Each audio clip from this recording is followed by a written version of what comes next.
জবা গাছ কিন্তু তখনই অধিক পরিমাণ ফুল দিতে পারবে যখন আপনি তার চাহিদাগুলিকে সঠিক সময়ে সঠিকভাবে পূরণ করতে পারবেন। থেকে একটু আলাদা রকম, কারণ এর মূলের বিস্তার কিন্তু অন্যান্য গাছের থেকে অনেক বেশি। তাই জবা গাছ প্রতি বছরে একবার অন্ততপক্ষে রিপোর্ট করা প্রয়োজন। কারণ রিপোর্ট যদি আপনি না করেন, একই টবের মধ্যে যদি এক বছরের বেশি সময় গাছ বসানো থাকে, তাহলে এর মূলের বিস্তার এত বেশি যে টবের কিনারা বরাবর ফিডার রুটগুলি পুরোটা ঘিরে ধরে। এবার এর ফলে কি হয়, ড্রেনেজ সিস্টেম আস্তে আস্তে দুর্বল হতে থাকে। এর পরবর্তীতে যখন আপনি জল দিতে থাকবেন, তখন জল নিষ্কাশন ব্যবস্থা সঠিকভাবে হবে না। তখন দেখা যাবে যে গাছের ফিডার রুটগুলি ধীরে ধীরে আস্তে আস্তে নষ্ট হতে শুরু করবে। আর যখন গাছের ফিডার রুটগুলি নষ্ট হতে শুরু করবে, তখন দেখবেন গাছ আস্তে আস্তে ঝিমিয়ে পড়বে, এমনকি গাছের ডালগুলি শুকিয়ে যেতে শুরু করবে, অর্থাৎ ডাইব্যাক আসা শুরু করবে। এছাড়াও কিন্তু গাছে ফুলের পরিমাণ কম নজরে পড়বে। তাছাড়া গাছে আসা ফুলের কুড়িগুলি অকালে গাছ থেকে ঝরে পড়তে শুরু করবে। তার জন্য বছরে একবার রিপোর্ট করবেন। এবার রিপোর্ট করবেন সব সময়ের জন্য গরমের শুরুতেই, অর্থাৎ ফেব্রুয়ারি মাস থেকে মার্চের মাঝামাঝি সময়ের মধ্যে। আমার এই গাছটি কিন্তু রিপোর্ট করা হয়েছে মার্চের মাঝামাঝি সময়ে। এই গাছটি দুর্বল হয়ে থাকায় ডাল কাটিং সঙ্গে সঙ্গে করা হয়নি। এবার দিন 15 পেরিয়ে গেছে, এইবার ডালগুলিকে আমি কাটিং করে দেবো। এবার এই কাটিং করবার সময় গাছকে কিন্তু সঠিক মাত্রায় শেপ দিতে হবে। এই ক্ষেত্রে একটু বোঝার রয়েছে। দেখুন, মাটিতে বসানো গাছ আর টবের মাটিতে বসানো গাছের মধ্যে কিন্তু হিউজ পার্থক্য থাকে।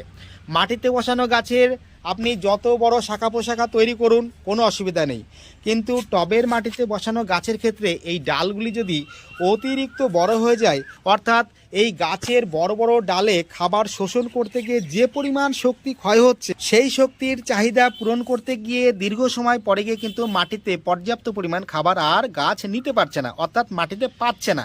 তখনই দেখা যায় যে অতিরিক্ত বড় বড় গাছের ক্ষেত্রে ফুলের কুড়িগুলি ঝরে পড়ে যায়, গাছ ঝিমাতে শুরু করে, এমনকি ডাইব্যাক আসা শুরু করে, বিভিন্ন ধরনের রোগের আক্রমণ শুরু হয়।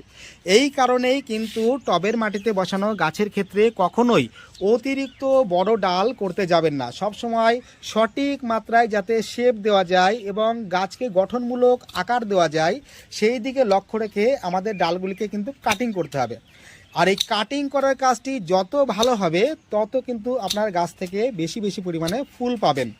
এবার এই ক্ষেত্রে একটি জিনিস বোঝার রয়েছে, আপনি যেদিন গাছ কাটিং করবেন তার আগের দিন কিন্তু যে কোনো একটি মাইক্রো নিউট্রিয়েন্ট 1 লিটার জলে 1 ml পরিমাণ মিশিয়ে এই পাতায় স্প্রে করতে হবে বিকালবেলাতে।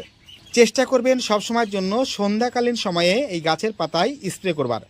এই মাইক্রো নিউট্রিয়েন্ট স্প্রে করার ফলে কী হবে, গাছ তার পাতা দ্বারা খাবারগুলিকে কিন্তু শোষণ করে নেবে। এর ফলে কী হবে, এই কাটিং করার পর কিন্তু গাছ আর ভেতর থেকে দুর্বল হয়ে যাওয়ার কোনো প্রকার ভয় থাকবে না।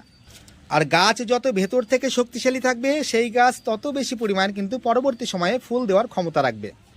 তবে আপনাদের বলে রাখি, যখন মাইক্রো নিউট্রিয়েন্ট 1 লিটার জলের মধ্যে 1 ml পরিমাণ মিশিয়ে স্প্রে করবেন, তখন পারলে সঙ্গে 1 ml পরিমাণ যে কোনো একটি সিস্টেমিক ফাঙ্গিসাইড মিশিয়ে নিয়ে গাছে স্প্রে করবেন। তাহলে দেখবেন পরবর্তী সময়ে যে ফাঙ্গাস জনিত সমস্যা ডালে আসার ভয় থাকে, সেই সমস্যা কিন্তু অনেকটাই কম থাকবে। এবার আপনারা যারা এখনো পর্যন্ত রিপোর্ট করেননি, ভাবছেন যে এখন রিপোর্ট করব, তাদের জন্য বলবো যে এই উচ্চ তাপমাত্রায় গাছ যদি রিপোর্ট করেন, তাহলে কিন্তু রিপোর্ট করার পরবর্তী সময়ে 15 দিনের জন্য গাছকে ছায়াযুক্ত স্থানে রাখতে হবে। এর পাশাপাশি যখন রিপোর্ট করবেন, তখন 50% নতুন মাটি মিশিয়ে নেওয়ার চেষ্টা করবেন। তার সঙ্গে জাস্ট 10% দেবেন 1 বছরের পুরনো গোবর সার, 20% মেশাবেন ভার্মি কম্পোস্ট। তার সঙ্গে 12 ইঞ্চি পটের জন্য দেবেন 1 থেকে 2 চা চামচ পরিমাণ করে হাড়ের গুঁড়ো, শিংকুচি আর গুঁড়ো নিমখোল। তার সঙ্গে 1 চা চামচ পরিমাণ থাকবে রাসায়নিক সার হিসাবে মিউরেট অফ পটাশ। আপনারা যদি বায়ো পটাশ দিতে পারেন সব থেকে ভালো হবে। তার সঙ্গে গাছে ফুলের পরিমাণ বৃদ্ধি করবার জন্য 1/2 চা চামচ পরিমাণ রাখতে হবে সিউইড দানা, আর 1/2 চা চামচ পরিমাণ রাখবেন ম্যাগনেসিয়াম সালফেট, যাতে রুট ডেভেলপমেন্ট ভালো হয় এবং গাছের পাতাগুলি সবুজ থাকে। এবার এই খাবারগুলি ভালো করে মাটির সঙ্গে মিশিয়ে নিয়ে গাছে রিপোর্ট করে জল দিয়ে ভিজিয়ে দেবেন। এবার জবা গাছের ক্ষেত্রে একটি বিষয় বলি, যে অনেক সময় দেখা যায় যে চারা গাছ প্রতিস্থাপন করবার পর গাছ হঠাৎ করে বসে যায়, গাছের কোনো গ্রোথ নজরে পড়ে না। গাছের ডালগুলি আস্তে আস্তে শুকিয়ে ডাইব্যাক আসতে শুরু করে। এই রকম অবস্থায় আপনারা 1 লিটার জলের মধ্যে 1 গ্রাম জিঙ্ক পাউডার ভালো করে মিশিয়ে নিয়ে গাছে কিন্তু স্প্রে করবেন 10 দিন অন্তর অন্তর। মোট দেবেন 3 থেকে 4 বার।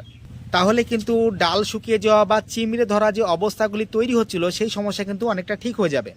তার পাশাপাশি যদি আপনি মিডিয়াতে 1 লিটার জলে 1 গ্রাম হিউমিক অ্যাসিড ভালো করে মিশিয়ে নিয়ে সপ্তাহে 1 দিন করে মোট 4 থেকে 5 বার ব্যবহার করতে পারেন, তাহলে কিন্তু পুরোপুরি গাছ সুস্থ হয়ে আবার হেলদি হয়ে উঠবে।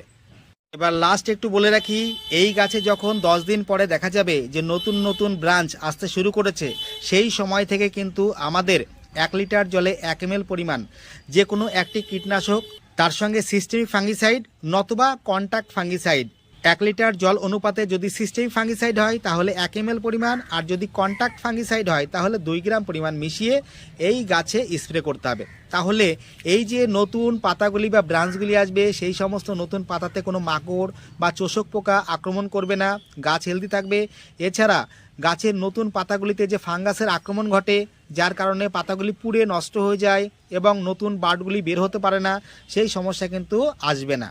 তার পরবর্তীতে কিভাবে ফুলের সংখ্যা বৃদ্ধি করা যাবে এবং গাছের ফুলগুলি অকালে ঝরবে না, অবশ্যই আপনাদের আপডেট দেওয়া হবে।